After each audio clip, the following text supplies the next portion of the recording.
There we go. So in the bottom right corner, up 1-0 versus NasD, we have rsvp on Fighting Spirit.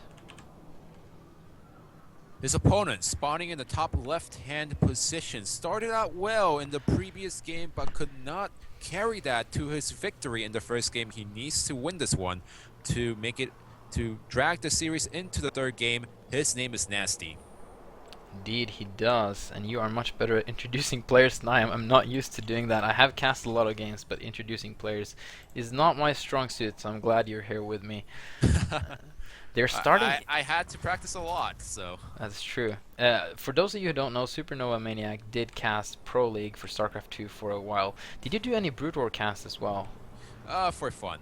Okay. I Yeah. did a lot of Brood War casts for fun, amongst my friends, and also watching a lot of Brood War games. In fact, it was a reason. Brood War was the reason how I got into esports in the first place. Same here. Same here. I think that's same for most people out there. Yes, Actually. a lot of them are.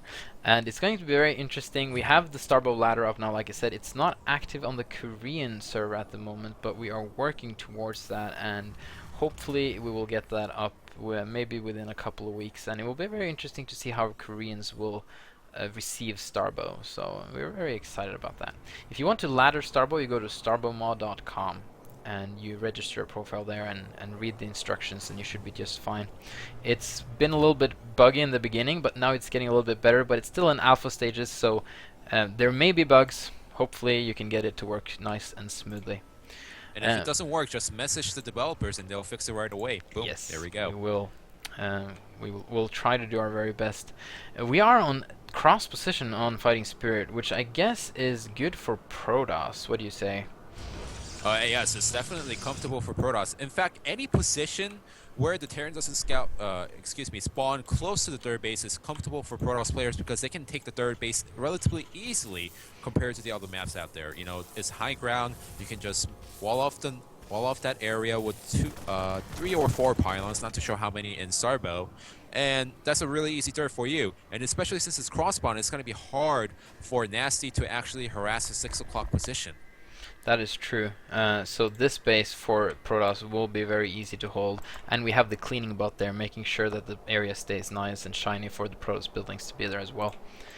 And NasD sneaking in an SCV in the base of rsvp. I don't know if he knows that this SCV has not left. It doesn't seem so. He's sending the Dragoon down right away, so that could provide some interesting intel for later. Yeah, well, he's just going to have to hide it there as long as possible behind this. Oh, early vulture drop strategy from NasD coming out. He's building a starport inside his main base. He is, and he's trying to hide it too, and he's also in a position like you in, not, I was going to say insulted, but that's not the word I'm looking for, like you in, hinted to that it could be a drop play definitely because of its position. He finds the SCV now and kills it off. It actually takes forever to kill an SCV with the Dragoons, especially when it suddenly has a little bit of a high ground advantage, but the probes wants to get the kill. But certainly the SCV did the job, scouted inside the main base completely, even saw that the natural nexus has been thrown down by rsvp.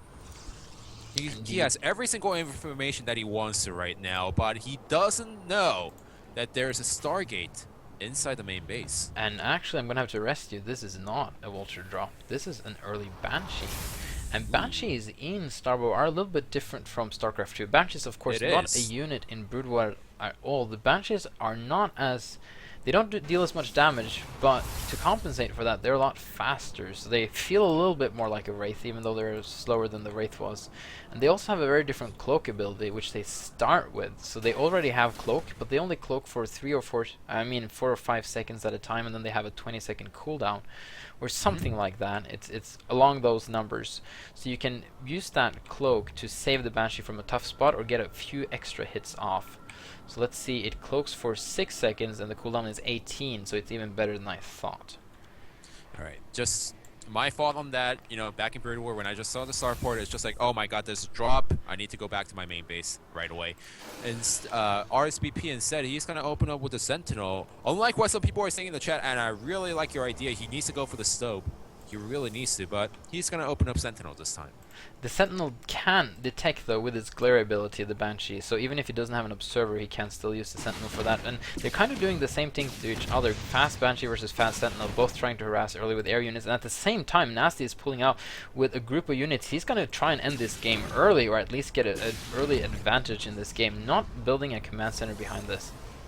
He's doing a nice job, and rsvp, he needs to chrono boost out as many units as possible. He only has 4 Dragoons out on the field, 4/5, and this is a really strong army coming out from NasD. Like you said, this may even end the game right now. There is an all word in the middle of the ramp over there. That's going to slow down some of the units if they try to cross over here. Big and nice damage on all Lord. the Marines. Really nice hit.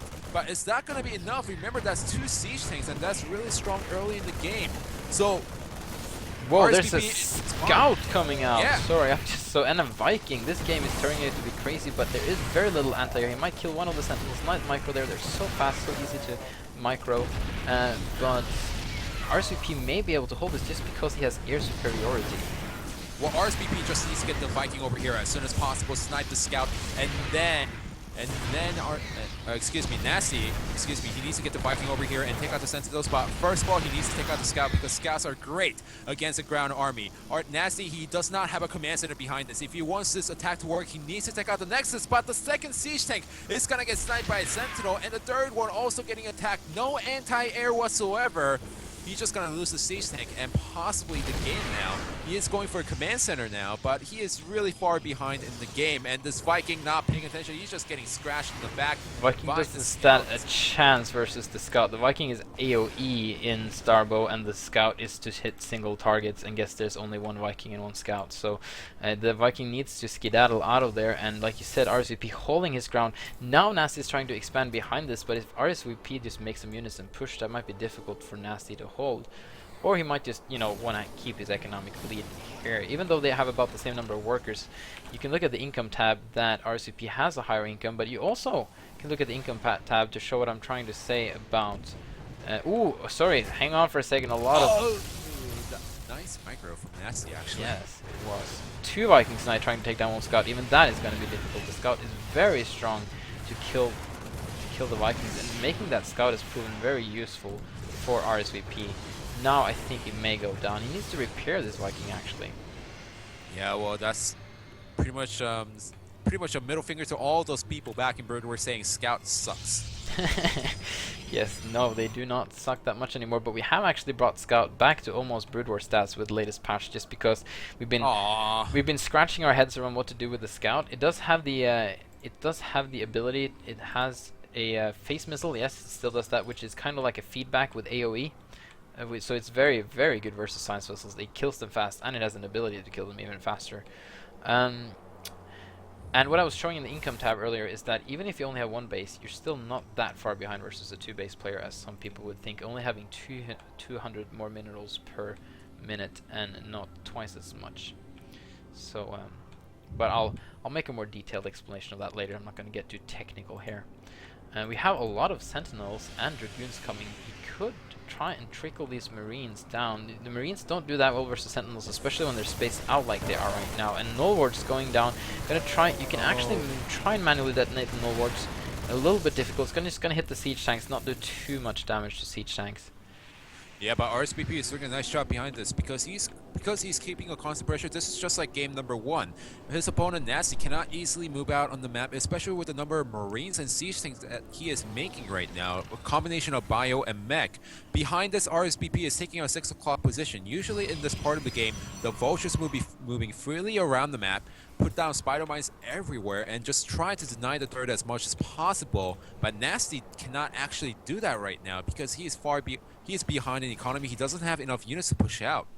NasD keeping up with the Marine tank Viking composition, not going for vultures and dragoons, and so not switching over to complete mech yet, which is very interesting to say the least. I've never really seen Marine tank Viking versus Protoss in Starbow before, so we're seeing a lot of interesting and maybe even refined builds, as these players have been laddering quite a bit. I have to say that the Marines are just a bandage against the Sentinels and the Scouts that rsvp has right now, because if you really wanted to commit to the Marines, he needs to get the upgrades for them. But we're not seeing any medics coming out, we're not seeing any upgrades for these Marines, so he's just doing that to make sure that he doesn't die to few Sentinels and Scouts from his opponent. He's just making sure that he can survive in this game. Indeed. And we see rsvp taking even another base, and rsvp actually giving up on his position now, which gives NasD an opportunity to push out if he knows about this. He just sent out a Marine to see if something was there, and he just got killed, so I guess he's very reluctant to send another Marine into his death, not knowing that there's actually nothing here. By the way, just saying this out for people in the chat, screw Stobe, you gotta go for a Royal Stobe. Screw Stobe, like that build's like 2005, 2006. Royal Stobe is where it's at. I have no idea what Just you're talking about, but sure. I'll tell you what it is later. It's a funny Brood War strategy that almost worked out in one of the games. Okay, yeah, we'll look into that later. At this point, we have NasD is making a lot of workers. No, well he is, but rsvp is making even more. But he has more nexuses to make them from. Sorry, nexi to make them from. And NasD is very slowly gonna try and push his position here. The natural third base for him would be to go over here, of course, and try and make a siege tank line in between. And rsvp already knowing about this and wants to put units on the high ground. No, he's kind of indecisive of what he wants to do. Well, he doesn't have to prematurely put the Dragoons over there, knowing that there are some vultures out in the field, and he doesn't want them running around the map freely. But rsvp is a really smart player. He knows that the only thing that NasD can do right now is either 1, push out, or 2, take a third base, and he's covering both areas at the same time. So here we go. He sees the command center moving towards the 6 turbo clock position. So what does he do? He just has a great wall of Dragoons waiting to snipe the command center as soon as possible. And he really, you know, making life difficult for NasD here. Setting up the null ward, setting up everything, making sure that you're not going to get a third base up easily. Even killing the barracks, so he has to remake it to make more factories. But like you said, vultures are coming out now. We are getting the full mech transition. No more Marines. He's trying to get Vikings to kill the air units of rsvp, and he has completely stopped making air units. He's just keeping the ones he had from earlier. Oh, finally gets the scout, I think. Ooh. No, sorry, he didn't. He didn't, and he actually gets hit by the null ward. That really hurts as a Terran player. But what really hurts right now is that NasD, he knows that rsvp has mass expanded around the map. He doesn't see the fourth base, but he can pretty much assume because he's not moving freely around the map. And he wants to do something about it too. Take a third base, go around and kill the fourth base or wipe out a probe at the third base. But he cannot do any one of them just because he really down in supply. He's supply capped at 129.